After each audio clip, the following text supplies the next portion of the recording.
Hey guys, welcome to this channel. The series starts off with Jinx, who had just exploded the building where the counselors were having a meeting.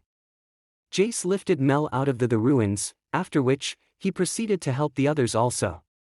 They looked around and saw many dead while the others were badly injured. It was a tragic day for the people of Peltover. Vi watched from a distance as they carried the coffins away, and this left her in a state of utter dismay. The surviving counselors gathered together to discuss how best to handle the unforeseen mayhem that befell them. Counselor Salo suggested they flood the Undercity with enforcers armed with hex tech, but Officer Kiriman and Mel thought it best to use their division against them. They pinned the attack on Jinx, and further posed a reward too substantial for the rest to ignore. After much deliberation, Mel finally agreed to endorse the invasion, to make a unified front. She particularly told Salo that they have an ethos, so using Hextech must be a final resort when they have no other option, and the entire council agreed, including Salo, who was left with no choice. CAITLYN went to her room and was reading the letters been posted to her, when her father walked in to join her. On spur of moment, he entrusted the Kiriman key to her, and although she felt she didn't deserve it, but he tells her that her mum wanted her to have it, and it is her legacy now. As this was happening, CAITLYN's dad noticed Vi was listening to their conversation, and this aggravated him. CAITLYN stepped out almost immediately to meet with Vi, and as she saw her, they hugged themselves passionately. Vi told her that she now believes Powder is gone, and she can make this all right, if only CAITLYN could get Jace to fix her gauntlets. CAITLYN disagreed with her proposal, as she didn't want to make any other rash decisions. She further told Vi that they're sending all the enforcers after Jinx, and she's going with them. Few minutes later, Kate gave Vi the Peltover officer badge and tried to convince her to match together with them, but Vi refused the offer since they were the same people that killed her parents, after which she walked away in agony. Vi sat down in her lonesome under the rain, and out of frustration, she threw a bottle at an unknown man. The man calmly moved towards her and sat close to her, after which he offered her a drink. Meanwhile, Jace was lost in thoughts trying to figure out how to fully bring Victor back to life, as his body was decapitated from the blast, and immersed in the hex core. Mel tried her best to comfort him, and also tells him about the council's plan of finding Jinx. CAITLYN was seated in her garden reminiscing about everything that had happened. Few minutes later, she started fantasizing about Jinx and killing her, but Jace woke her from her fantasy. Kate told Jace of the images that keeps on popping in her head. First, it was her mother who died in the blast. Secondly, Jinx who initiated the blast, and then lastly, Vi who refused to join the Peanut Patrol. Vi was drowning herself with booze, and was fuming at CAITLYN, who asked her to take a badge. Suddenly, Vi got approached by Nolan Maddie, a junior officer, and her subordinate. Nolan told Vi that she's kind of a legend at the station, then she eagerly asked if it's true that she went after Silco alone, even though the council were against her. After the talk, she stretched out a hand of gratitude towards her, after which the city bell rang profusely. The whole city gathered together after hearing the glaring bells. Vi together with the unknown man were present at the gathering. Mel took to the podium and gave her speech. Mel's speech was centered on the recent calamity that engrieved the whole city, but as the speech was ongoing, Vi noticed a strange man bearing an Undercity tattoo posed as a guard. She followed him closely, but as she was getting closer, the other guards stopped her. The man eventually got to the podium where Mel was still speaking.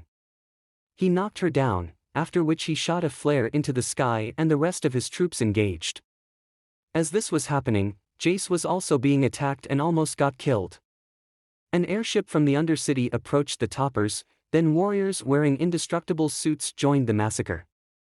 Officer Nolan garnered the counselors she could, but as she attempted to drive off, they were intercepted and the vehicle tumbled. One of the Undercity warriors eventually caught up with Jace and sliced him in the back.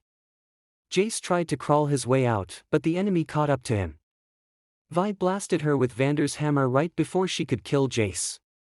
CAITLYN, Officer Nolan and the counselors were evenly surrounded, but out of the blue, Mel's mum, Ambessa, together with her army terminated the Undercity's warriors. After the tragic incident, pain and anguish was hovering all over the city. CAITLYN was infuriated that the Undercity would dare to stage an attack during a memorial. Vi tried to convince Kate to call off the invasion, but she was too pissed to let that happen. CAITLYN went to her chambers and slotted in the Kiraman key, after which she saw all the history and informations regarding her family's lineage. Counselor Salo took this opportunity to emphasize the need to use hex tech to defend Peltover. On spur of moment, CAITLYN barged into their enclosed council meeting and told them of her plans to lead a strike team to locate Jinx, dismantle Shimmer and kill anyone loyal to Silco. She also intends on achieving this using hex-tech-made weapons. Vi ended up taking up the badge and joining the assault team. Meanwhile, Victor was still in a coma embedded in the hex core. Silco and his most trusted warriors all went down the drain or died one after another, leaving Jinx as the only sole survivor. Jinx was walking in her lonesome when she stumbled upon a little girl who was being chased by goons who wanted to kill her, but Jinx came to her rescue by shooting them all down. Wanted posters of Jinx were on the wall. Jinx told the little girl to reach out to her if she ever needs a family or society to associate with. Thereafter, she ran after Jinx. Hinot, one of Silco's trusted warrior, was plotting a takeover to become the leader of Silco troop. They arrived at the Grey, and one of the henchmen noticed a woman whimpering in pain, after which he called Hinot attention to the situation. Hinot, out of fear, sent one of them to check it out. Meanwhile, Sevica called together the leaders of the Turfs in John. She tells them to stop fighting each other and join their forces together, since Topside is the real enemy. Hinot was also present there, and he suggested they handed Jinx to the Topsides instead of joining forces. Sevica went to her room frustrated, since her plan didn't work out as she thought it would, but then she was startled when she hears Jinx. Sevica was going to attack Jinx on sight, but eventually calmed down, after realizing Jinx didn't come to kill her. She expressed her frustration to Jinx and tells her everything they worked for is gone and they would watch it all burn. Jinx left Sevica's abode, not knowing Hinot and his henchmen have been observing from a distance. Meanwhile, Victor heard someone call out his name and he finally woke up. He broke out of the hex core which covered his entire body except his face. He called out to Jace from behind. Jace was surprised and happy to see Victor finally awake. He hugged him passionately and further convinced him to stay so they can continue living together, but Victor was adamant on leaving and Jace couldn't seem to stop him no matter how hard he tried. The scene switches to Echo with various Topsiders in a location safe from John's invasion. They were besieged with a problem, as the tree sustaining them has started to wither.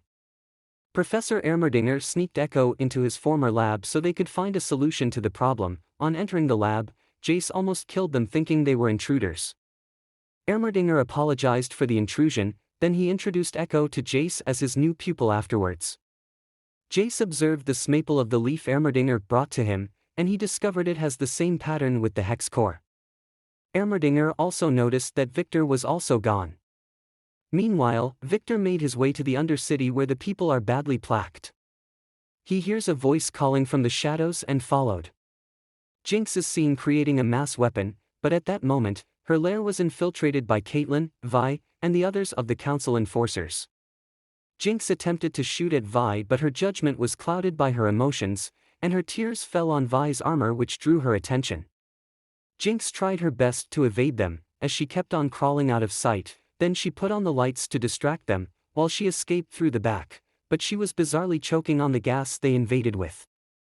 She tried to run away, but she was violently intercepted by one of Hinot's henchmen. They pinned her to the wall and that was when Hinot showed up from the dark. Jinx wasn't startled at all, as she took control of the situation. She tells Hinot that she was the one who killed Silco and anyone who gets close to her ends up dying. This statement ultimately frightened Hinot, and he slowly backed down. At that moment, Sevica came to her rescue.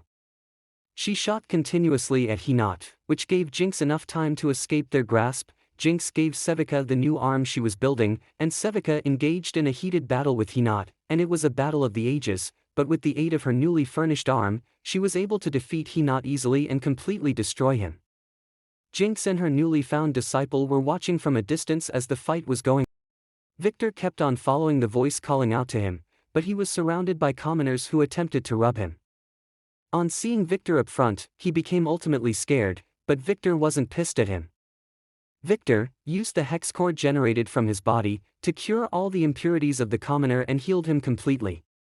On seeing this miracle, the other commoners knelt down to him so they could be cured, and just at that moment, he envisioned Sky to be the voice that has been calling out to him.